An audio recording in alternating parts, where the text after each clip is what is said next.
அண்ணான்னாலும் அரையண்ணான்னாலும் 7 மலைக்கு மேல இருந்தாலும் 7 கடலை தாண்டி இருந்தாலும் போய் எடுத்துக்கோ. ஏன்னா புஷ்பா காசு அவுங்க. என்னமே சட்டையெல்லாம் அவுத்துனுக்க? சிண்டிகேட் மீட்டிங் இருக்கு, போயிட்டு வந்தேன். நீ அப்புறம் எது வேணா அவுத்துக்கா. ஹாலிடேஸ்னாலே அது நம்ம ஜிடி ஹாலிடேஸ் தான். South India's number 1 travel brand. சன்லேண்ட்ல சமைச்சா சக்தி தானா வரும். அனுஜ் ஸ்டைல்ஸ் ரகங்கள் பலவிதம், ஒவ்வொன்றும் உலகத்தரம். ஃபர்ஸ்ட் பார்ட்ல வந்து அடிமுட்டா நாய்களா, நீங்க போ சொன்னதுனால நான் போலடா, எனக்கா தோணுச்சு போனேன். ஏந்தி புஷ்பானா ஃப்ளவர் நினச்சிங்களா? ஃபயர், நீ அவ எதுக்கும் அடங்காதவன். இதே டைலாக் இப்போ பார்ட் 2ல பேசுறாரு.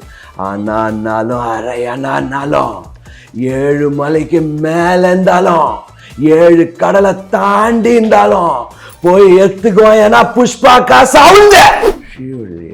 என் பொண்டாட்டி பேச்ச புருஷன் கேட்டா என்ன ஆகுன்னு உனக்கும் பார்க்கும். என்னமே சட்டையெல்லாம் அவுத்துனுக்க? சிண்டிகேட் மீட்டிங் இருக்கு, போயிட்டு வந்தேன். நீ அப்புறம் எது வேணா அவுத்துக்கா. ஃபர்ஸ்ட் ஹாஃப்ல நம்ம நல்லா யோசிச்சு பார்த்தோன்னா ஒரே ஒரு ஃபைட் தான் இருக்கும். ஆமா ஆமா, மற்றது எல்லாமே சீன்ஸ் டயலாக் அவ்வளோ கிரிப்பிங்காக கொண்டு போயிடுச்சு. ஸோ நாங்கள் பேசின எல்லா டைலாக்குமே அதில் இருந்தது. அதை ஆடியன்ஸ் என்ஜாய் பண்ணாங்கன்றது தான் பயங்கர சந்தோஷமா இருந்தது.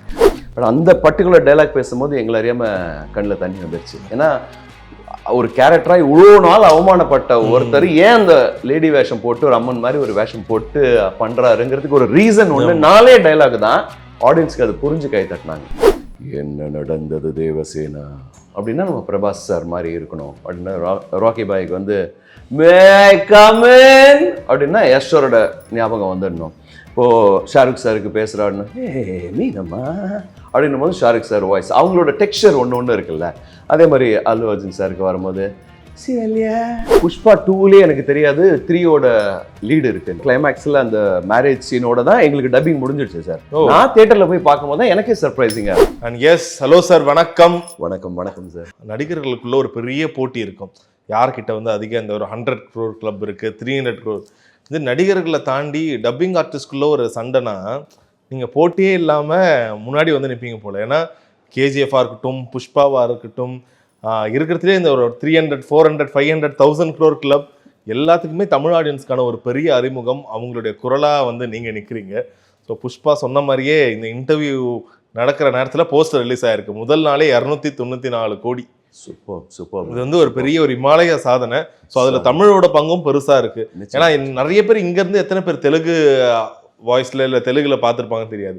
ஸோ எங்களுக்கு எத்தனை வாட்டி பிஞ்ச் வாட்சிங் புஷ்பானாலும் சேகர் சார் அவருடைய குரல் தான் எங்கள் காதுகளில் எப்பவுமே கேட்டுக்கிட்டே இருக்கும். ஸோ எப்படி இருக்குது உங்களுக்கு அந்த ரெஸ்பான்ஸ்? எப்படி இருக்குது புஷ்பா 2? புஷ்பா ஃபஸ்ட்டு பேசும்போதே அந்த ரெஸ்பான்சிபிலிட்டி இன்னும் அதிகமாகிடுச்சு.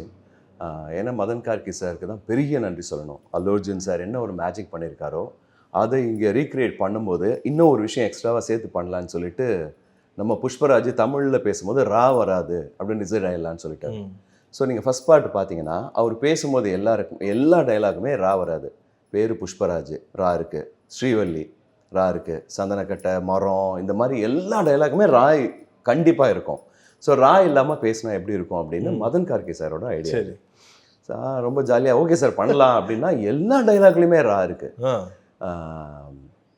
சிவல்ய துட்டு வாங்கிட்டா சிரிச்ச பாப்பா நீ ஏ கேசுவா துட்டு வாங்கிட்டாடா சிரிக்க சொன்ன பப்பிசே மாக்கிட்டே கேசுவா நான் என்ன ஜாலியடி மாயா மாதிரியான்னு கூட கேட்க முடியாது மாயா அப்படின்னு. ஸோ ஒரு டயலாகும் பேசும்போது பயங்கர சேலஞ்சிங்காக இருந்தது சார். Okay okay. ஏன்னா இது ரொம்ப வித்தியாசமாக இருக்கும்ல. ஒருவேளை சில பேர் தெலுங்குல பார்த்துட்டு வந்தா என்னப்பா தெலுங்குல அவர் அப்படி பேசவே இல்லைன்னா தமிழ் டப்பிங்ல மட்டும் ஏன் அந்த மாதிரி பேசுறான்ற ஒரு கேள்வி இருக்கும். பட் அவரோட ஆட்டிடியூடுக்கு அந்த ஒரு ஃபேஸ்க்கு எல்லாம் பயங்கரமா அது சூட் ஆச்சு. உங்களுக்கு அது ஒரு பயம் இருந்திருக்கும்ல ஃபர்ஸ்ட் தியேட்டர்ல பார்க்கும்போது? ஒரு வேளை இது சிம்பிளா சொல்லிடுவாங்க எல்லாமே நல்லா இருக்கு, வாய்ஸ் சூட் ஆகல பண்றது. ஆமா கண்டிப்பா சொல்லிடுவாங்க. அந்த பயம் டப் பண்ணும்போது ஃபர்ஸ்ட் டயலாக் போற வரைக்கும் இருந்தது. பட் மதன் கார்கி சார் கொடுத்த அந்த தைரியம் அவருக்கு தெரியும்ல, அது நம்ம ப்ராஜெக்ட்டுங்கிறத தாண்டி அது அவரோட ப்ராஜெக்ட், அவரோட ரைட்டிங். ஸோ எந்த அளவுக்கு சுகுமார் சாருக்கு ஒரு ரெஸ்பான்சிபிலிட்டி இருக்கோ அதே அளவுக்கு தமிழில் கார்கி சாரோட ரெஸ்பான்சிபிலிட்டி இருக்குது. ஏன்னா டைலாக் ரைட்டிங் அவர் தான் பண்ணுறாரு. ஸோ அவர் ஒரு டிசிஷன் எடுக்கிறாருன்னா அது அவரையும் பாதிக்கும்னு தெரியும். ஸோ அதையும் மீறி நம்ம சேலஞ்ச் எடுத்து பார்க்கலாம், ட்ரை பண்ணலான்னு சொல்லும் போது நமக்கு இன்னும் சந்தோஷமாயிடும். ஏன்னா மொனோட்டனஸாக ஒரு டப்பிங் பேசிகிட்டு இருக்கும் போது ஒரு சின்ன சேலஞ்ச் வரும்போது ஒரு த்ரில்லிங்காக இருக்கும். ஸோ பேசினோம். அந்த தேட்டரில் போய் அதோட ஆடியன்ஸ் ரியாக்ஷன் பார்த்த உடனே பார்ட் 1ல் ஃபிக்ஸ் ஆயாச்சு. ஓகே, அவர் ஏதோ ஒன்று செட் பண்ணணும்னு நினச்சாரு, அது செட் ஆயிடுச்சு அப்படிங்கிறது பயங்கர ஹாப்பியாக இருந்தது. சரி, இப்போ நார்மலாக இப்போ நீங்கள் ஸ்லோவாக பேசுகிற டைலாக் அதெல்லாம் சரி, புஷ்பா 1லயே நிறைய டைலாக்ஸ் பயங்கர ஹார்ஷாக கோவத்தோட, அந்த கோவமும் நீங்கள் கரெக்டாக பட வேண்டியது இருக்கும். அதே நேரத்தில் இந்த வார்த்தைகளும் மிஸ் ஆகாமல் கேட்க வேண்டியது இருக்கும். ஆமாம், அது எவ்வளோ கஷ்டம் சார்? நிறைய டேக்ஸ் போகுமா இல்லை எப்படி கோப்ப பண்ணீங்க? ஃபர்ஸ்ட் நிறைய டேக்ஸ் கண்டிப்பாக போகும் சார். ஏன்னா நம்மளை மீறி நம்ம ரெகுலராக பேசிட்டு இருக்கும்போது ரெகுலரான்னு நான் சொல்கிறேன் வந்துடுது. இப்போ டைலாகாக பேசும்போது ரெகுலரான்னு சொல்ல முடியாது, ரெகுலரா அப்படின்னும் போது கிளாரிட்டியும் வரணும். ஓகே, ரொம்ப கலாய்க்கிற மாதிரி ஆகிடக்கூடாது, அந்த கேரக்டர் மிஸ் ஆகக்கூடாது, எமோஷன் மிஸ் ஆகக்கூடாது. ஸோ நிறைய டேக் போகும் சார். அது கிளியராக கேட்குதா அப்படின்னு எல்லாரும் சாட்டிஸ்ஃபை ஆகுற வரைக்கும் அந்த டேக் போய்கிட்டே இருக்கும். ஓகே, உங்களுக்கு ஃபர்ஸ்ட் பார்ட்டில் என்ன விஷயம் ரொம்ப கஷ்டமாக இருந்துச்சுன்னா, ஃபர்ஸ்ட் டைம் பண்ணுறோம் இது கரெக்டாக பண்ணணும்னு சொல்லிட்டு ரொம்ப அதிக டேக்ஸ் எடுத்த ஷார்ட்னா ஒரு சீனா என்ன சார்? அழுதுகிட்டே பேசுவார்ல, நைனா கொடுத்தது ஒரே ஒரு சைன்டா, அதில் அவரோட ஒரே ஒரு போட்டோ, அதை கூட புனின்னு போயிட்டாங்கடா அப்படின்னு அந்த ஒரு க்ரை சீன் ஒன்று இருக்கும். அந்த சீன் பேசும்போது ஏன்னா எமோஷன் கேரி ஆகணும், நம்ம சொன்ன மாதிரி தான் ஃபன் ஆகிடக்கூடாது, ரா இல்லாமல் பேசணும், அவரோட டோனில் பேசணும்.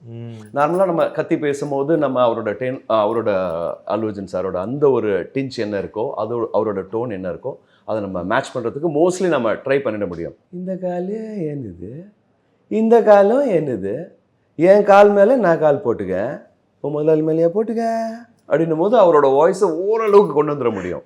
நீங்கள் சொன்ன மாதிரி ஹஸ்கில் பேசும்போது கொஞ்சம் எமோஷனலாக பேசும்போதும் அவரோட வாய்ஸில் வரணும், கிளாரிட்டி வரணும், டைலாக் புரியணும், எமோஷன் கன்வே ஆகணும்.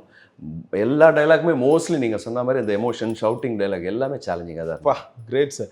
ஸோ புஷ்பா 1 ரிலீஸ் ஆகி ஆல்மோஸ்ட் லைக் ஒரு 3 to 4 years கிட்ட 3 years மேலே இருக்கு. அப்படி பார்க்கும்போது அந்த செகண்ட் பார்ட் ரிலீஸ் போது அது பயங்கரமான ஒரு எதிர்பார்ப்பு இருந்துச்சு. உங்களுக்கு எப்படி இருந்துச்சு? எல்லாம் முடிச்சுட்டு கூப்பிடுங்க சேகர் சாரை டப்பிங்க்குன்னும் போது அது திரும்ப எப்படி அந்த ஞாபகங்கள் எல்லாமே டக்குன்னு வந்துருச்சு சார்? சுவிட்ச் போட்ட மாதிரி வந்துருச்சு சார், வந்துருச்சு. அதை தாண்டி ஸ்கிரிப்டிங்க்கு முதல்ல கார்கி சாருக்கு ஸ்கிரிப்ட் வந்து, ஓ சரி சரி, ஸ்கிரிப்ட் வந்த உடனே வீடியோக்கு முன்னாடி ஸ்கிரிப்ட் வந்துருச்சு. அவருக்கு ஸ்கிரிப்டை பார்த்த உடனே கார்கி சார் சொல்லிட்டாரு, இது உங்களுக்கு இன்னொரு சேலஞ்ச் அப்படின்னாரு. புஷ்பாவில் ஒன்று பண்ணிட்டோம், மறுபடியும் என்ன சேலஞ்ச் அப்படின்னு யோசிச்சுட்டு போனால், இதில் அவர் டோனை எங்கேயுமே ரைஸ் பண்ண மாட்டார். நீங்கள் படம் பார்த்துருந்தீங்கன்னா உங்களுக்கு தெரியும், டோனை எங்கேயுமே ரைஸ் பண்ண மாட்டார். புஷ்பாவோட அவர் கூலி, ஃபர்ஸ்ட்டில் கூலி எப்படி பேசுவாரோ அந்த டோனு அந்த ஆட்டிடியூட்லேயே இருப்பார். இப்போ புஷ்பா த ரூல், அந்த ரூலுக்கு ஏற்ற மாதிரி அவர் டோனையும் ஒரு இது போட்டுட்டு பேசுகிற மாதிரியே ஒரு ஃபீல். நீங்கள் ட்ரெய்லர் பார்த்துருந்தீங்கன்னா தெரியும். இப்போ ஃபர்ஸ்ட் பார்ட்டில் அடிமுட்டா நாய்களா, நீங்கள் போக சொன்னதுனால நான் போகலடா, எனக்கா தோணுச்சு போனேன். ஏந்தி புஷ்பானா ஃப்ளவர் நினச்சிங்களா, ஃபயர், நீ அவ எதுக்கும் அடங்காதவன். எமோஷன் டைலாக்லேயே ஒரு சின்ன அவரோட டோன் இருக்கும். இதே டைலாக இப்போ பார்ட் 2ல் பேசுகிறாரு. ஓகே, அவனுக்கு சேர வேண்டிய பைசா, டோனே மாறுது, ஆனால் அவரோட டோனில் இருக்கணும். டெப்த் மாறிடுச்சு, ஆட்டிடியூடு மாறிடுச்சு. அவனுக்கு சேர வேண்டிய பைசா ஆனாலும் அரையானாலும் 7 மலைக்கு மேலே இருந்தாலும் 7 கடலை தாண்டி இருந்தாலும் போய் எடுத்துக்குவோம், ஏன்னா புஷ்பா காசு அவங்க இருக்கும்போது அவரே ஒரு சேலஞ்ச் வச்சுட்டாரு நமக்கு. அந்த படத்தை பார்க்கும்போது தான் இவர் ஏன் மதன் கார்கி சார் இன்னொரு சேலஞ்ச் உங்களுக்கு வெயிட் பண்ணதுன்னு சொன்னார்னு அப்போ தான் புரிஞ்சுது. பேஸில் அவரோட டோனை மேட்ச் பண்ணிட்டே போனோம். அவர் அந்த இது மாதிரி பேசுகிறார்ல, ஷீவலியே என் பொண்டாட்டி பேச்ச புருஷன் கேட்டால் என்ன ஆகுன்னு உலகம் பார்க்கும். இது வச்சுட்டு பேசுகிற மாதிரியே ஒரு ஃபீலில் கிளாரிட்டியோட பேசணும். ஸோ உண்மையிலே செம சேலஞ்சாக இருந்தது. அது எடுக்கும்போது அவ்வளோ ஸ்ட்ரெயினாக இருக்குது. ஒரு 2 hour 2.5 hour படம்னா கூட பண்ணலாம். கிட்டத்தட்ட நாங்கள் பார்க்குறதே ஒரு 3 hour 20 நிமிஷம் படம். நீங்கள் எப்படி கரெக்டாக இந்த டாபிக் மட்டும் தான் பேசுனீங்களா இல்லை எடிட் பண்ண போர்ஷனுக்கும் பேசியிருந்தீங்களா சார்? சார் ஆக்சுவலி நாங்கள் பேசின எல்லாமே வந்துருச்சுன்னு தான் நினைக்கிறேன். ஆமாம், என்னடா டப் பண்ணும்போது எங்களுக்கு எந்த சீனுமே போர் அடிக்கிற மாதிரி தோணும். சரி சரி. ஸோ பறந்துடுச்சு, ஃபர்ஸ்ட் ஹாஃபும் பறந்துடுச்சு. செகண்ட் ஹாஃபும் நீங்கள் பார்த்தீங்கன்னா ஃபர்ஸ்ட் ஹாஃபில் நம்ம நல்லா யோசிச்சு பார்த்தோன்னா ஒரே ஒரு ஃபைட் தான் இருக்கும். ஆமாம் ஆமாம், மற்றது எல்லாமே டைலாக் அவ்வளோ கிரிப்பிங்காக கொண்டு போயிடுச்சு. ஸோ நாங்கள் பேசின எல்லா டைலாக்குமே அதில் இருந்தது. அதை ஆடியன்ஸ் என்ஜாய் பண்ணாங்கன்றது தான் பயங்கர சந்தோஷமாக இருந்தது. ஓகே, ஸோ புஷ்பாவை பற்றி வந்த மீம்ஸில் இப்போ செகண்ட் டே நிறைய பேர் போடுறது என்னன்னா, இந்த சாரி சீன் வரும்போது கண்டிப்பாக என்னதான் எடுத்தாலும் கிரிஞ்சாக தான் இருக்க போகுது, கிண்டலுக்கு கேலிக்குள்ளாக போகுது. சரி சரி சரி. ஆனால் படத்தை பார்த்துட்டு யாருமே அப்படி சொல்ல, ஏன்னா அது அவ்வளோ ஒரு பாம்பிங் சீனாக இருந்துச்சு. ஆயிடுச்சு எல்லாரும். இப்போ அந்த ஆட்டிடியூட் ஒரு கேரி பண்ணது பிளாஸ்ட் ஆயிடுச்சு. அவ்வளோ கோவம், அந்த ஆக்ரோஷம் எல்லாம். ஸோ உங்களுக்கு ஃபர்ஸ்ட் வாட்டி டப் பண்ணுறதுக்கு முன்னாடி அந்த சீன் பார்க்கும்போது எப்படி சார் அது? சுகுமார் சார் வந்து பெஸ்ட் ரைட்டர் நமக்கு தெரியும் சார். அல்லு அர்ஜுன் சாரோட லைஃப்லேயே அவர் தான் வந்து ஒரு ஓப்பனிங் கொடுத்தாருன்னு சார் நிறைய இதில் சொல்லியிருக்காரு. ஸோ அவர் ஒரு சீன் பண்ணியிருக்காருன்னா அதுக்கு வந்து ரீசன் இல்லாமல் இருக்காது அப்படின்னு நமக்கு மைண்டில் உள்ளூர ஒன்று ஓடும். அந்த சீனாக டப்பிங்க்கு வரும்போது பார்க்கும்போது நீங்கள் இப்போ படம் இப்போ தான் ரிலீஸ் ஆயிருக்கு, நம்ம உடனே டைலாக் சொல்ல முடியாது, ரிவீல் பண்ண முடியாது. பட் அந்த பர்டிகுலர் டைலாக் பேசும்போது எங்களை அறியாமல் கண்ணில் தண்ணி வந்துருச்சு. ஏன்னா ஒரு கேரக்டரா இவ்வளோ நாள் அவமானப்பட்ட ஒருத்தர் ஏன் அந்த லேடி வேஷம் போட்டு ஒரு அம்மன் மாதிரி ஒரு வேஷம் போட்டு பண்றாருங்கிறதுக்கு ஒரு ரீசன் ஒன்று 4 டைலாக் தான் ஆடியன்ஸ்க்கு அது புரிஞ்சு கை தட்டினாங்க. ஸோ சுகுமார் சாரோட பிரில்லியன்சி சார் அது. ஸோ இப்போ நீங்க ஒரு பக்கம் புஷ்பாவோட அந்த ஒரு கோவத்தை வெளிக்காட்டிங்க, சென்டிமெண்ட்லாம் காதல் காட்சிகள் எனக்கு தெரிஞ்சு பார்ட் 1ல கூட ஒர்க் அவுட் ஆயிருக்கும். ஆனா அது வந்து சில பேர் சொல்லுவாங்க அது கொஞ்சம் ஒரு மாதிரி part 2 it was like fantastic, சூப்பரா என்ஜாய் பண்ணிட்டாங்க. ராஷ்மிகா அவங்களோட கேரக்டராவே செமையா இருந்துச்சு, சூப்பரா பண்ணிட்டாங்க. எப்படி இருந்துச்சு? இதுல என்ன டிஃபரன்ஸ்? அதுல வந்து பின்னாடியே போறான், லவ் பண்ணோம் அதெல்லாம் சொல்றான். இங்க வந்து ஷீ இஸ் ஹிஸ் வைஃப். ஆமா, அப்ப எப்படி அந்த ஒரு காதல் மாறி? அதான் நம்ம சொன்ன மாதிரி ஃபர்ஸ்ட் பார்ட்ல வந்து லவ் பண்ணுவாளா இல்லையான்னு தெரியாது, பாப்பாளா இல்லையான்னு தெரியாது, கேசவா பாச்சா இல்லைன்னு பார்த்து சொல்லு அப்படின்னு எக்ஸ்பெக்ட் பண்ணிகிட்டே இருப்பார். இதில் அப்படி இல்லை, ஒய்ஃப் ஆயிட்டாங்க. அவங்களுக்குள்ள இருக்கிற அந்த அந்யோனம் அந்த ஊடல் வந்து 2 பேருமே பர்ஃபார்மன்ஸாகவும் ரொம்ப அழகாக பண்ணியிருந்தாங்க.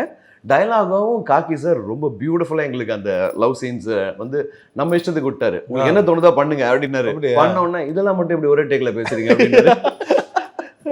பர்சனல் எக்ஸ்பீரியன்ஸ் நல்லா இருந்துச்சு சார், ஃபன்னாக இருந்தது. அந்த சீன்லாம் பேசும்போது ஃபன்னாக இருந்தது. ப்ளஸ் காக்கி சாரோட இன்புட்ஸும் பயங்கரமா ஹெல்ப் பண்ணும்.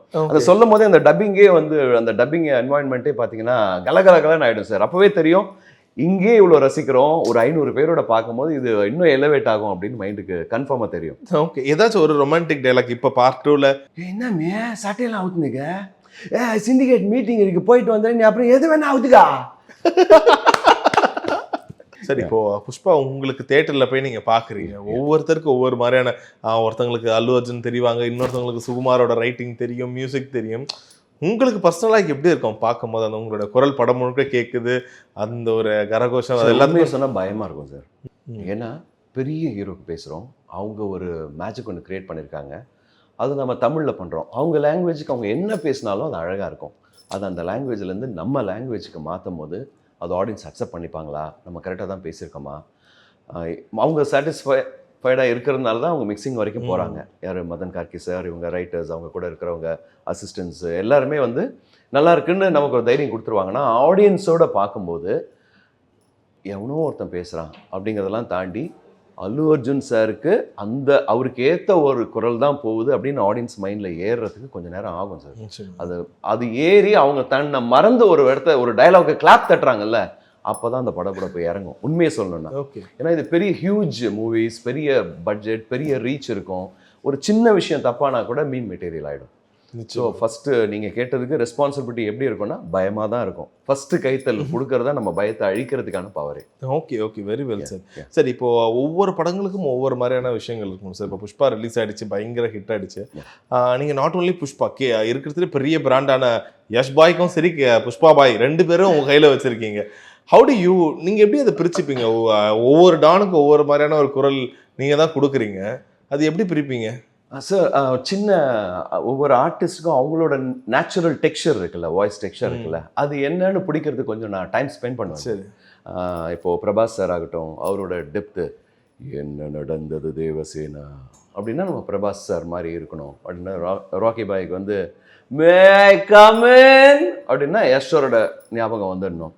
இப்போது ஷாருக் சாருக்கு பேசுகிறாருன்னு மீனம்மா அப்படின்னும் போது ஷாருக் சார் வாய்ஸ், அவங்களோட டெக்ஸ்சர் ஒன்று இருக்குல்ல. அதே மாதிரி அல்லு அர்ஜுன் சாருக்கு வரும்போது சிவல்யா அப்படின்னும் போது ஒரு டோனு அவங்களோட டெக்ஸ்சரை நம்ம கெடுக்காமல் மேக்ஸிமம் எவ்வளோ அவங்க க்ளோஸராக போக முடியுமோ நான் ட்ரை பண்ணுவேன் சார். ஒரு எக்ஸ்பெரிமெண்ட் மாதிரி தான், எனக்கு நானே வச்சுக்கிற எக்ஸ்பெரிமெண்ட் மாதிரி தான். அதுக்கு ரைட்டர்ஸ் பயங்கரமாக ஹெல்ப் பண்ணுவாங்க சார். இப்போ கார்கி சார் மாதிரியோ, இப்போ லக்கி பாஸ்கர் எழுதுனாங்க இல்லையா, விஜயகுமார் சார், அவங்கெல்லாம் வந்து 777 சார்லி அவர் தான் டைலாக் எழுதுனாரு. ஸோ நான் 777 சார்லியில் ரக்ஷித் சாருக்கு பேசும்போது அவங்க நிறைய டைம் கொடுப்பாங்க சார். நம்ம அந்த கேரக்டராக மாறுறதுக்கு டைம் கொடுப்பாங்க. ஏன்னா நம்ம ஏதோ ஒரு மூடில் வீட்டிலேருந்து கிளம்பி போகிறோம் ஸ்டுடியோவுக்கு, அப்போது அந்த கேரக்டரை நம்ம மாறுறதுக்கான டைம் நம்ம கொடுக்கலன்னா இது இன்னொரு டப்பிங் ஆகிடும். ஒரு 777 சார்லியில் இருக்க ஒரு தர்மாவா நம்ம சவுண்ட் பண்ண மாட்டோம், புஷ்பராஜா நம்ம சவுண்ட் பண்ண மாட்டோம், பாகுபலியாக சவுண்ட் பண்ண மாட்டோம், ராக்கி பாயா சவுண்ட் பண்ண மாட்டோம்.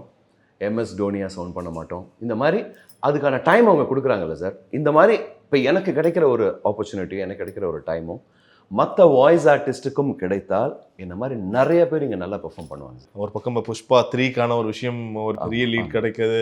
KGF 3 எப்பன்னு கேட்குறாங்க. உங்ககிட்ட ஆக்சுவலாக உங்களுக்கு தெரியுமா ஓரளவுக்காச்சும் ஏதாவது சொல்லுவாங்களா சார்? ஆக்சுவலி புஷ்பா 2லேயே எனக்கு தெரியாது 3யோட லீடு இருக்குன்னு. ஓகே, அந்த நீங்க படம் பார்த்தவங்களுக்கு தெரியும். கிளைமேக்ஸ்ல அந்த மேரேஜ் சீனோட தான் எங்களுக்கு டப்பிங் முடிஞ்சிடுச்சு சார். அந்த சீன் எங்களுக்கு டப்பிங்க்கு வரவே இல்லை. நான் தியேட்டர்ல போய் பார்க்கும்போது தான் எனக்கே சர்ப்ரைசிங்கா இருந்தது. Okay okay okay. ஸோ இந்த மாதிரி KGF-க்கும் அப்படிதான் இருந்துச்சு. KGF-க்கு தெரியும் சார். KGF-க்கு தெரியும், என்ன சொல்லிட்டாங்க முன்னாடி. கண்டிப்பா நீங்க சொன்ன மாதிரி நிறைய பெரிய பெரிய முகங்களுக்கு வந்து குரலா இருக்கீங்க. பயங்கர கொண்டாட்டமா தியேட்டர் மாறுதுன்னா அதுக்கு உங்களுடைய குரலும் ஒரு மிகப்பெரிய கிரியேட்டிவிட்டி வந்து மேஜிக் வந்து அல்லு அர்ஜுன் சாரும் சுகுமார் சாரும், நம்ம தமிழா பார்க்கும்போது கார்கி சாரும் அவரோட டீம். நான் ரொம்ப நாளா இன்டர்வியூ ரொம்ப நாளா கொடுக்கவே இல்லை. நம்ம KGF அப்பவே நம்ம சேனலுக்கு நான் கொடுக்கணும்னு ரொம்ப ட்ரை பண்ணேன் சார். வேற மாதிரி மிஸ் ஆயிடுச்சு. I am very sorry. நான் அதுக்காக எல்லாருக்கிட்டையுமே சாரி கேட்டுக்கிறேன்.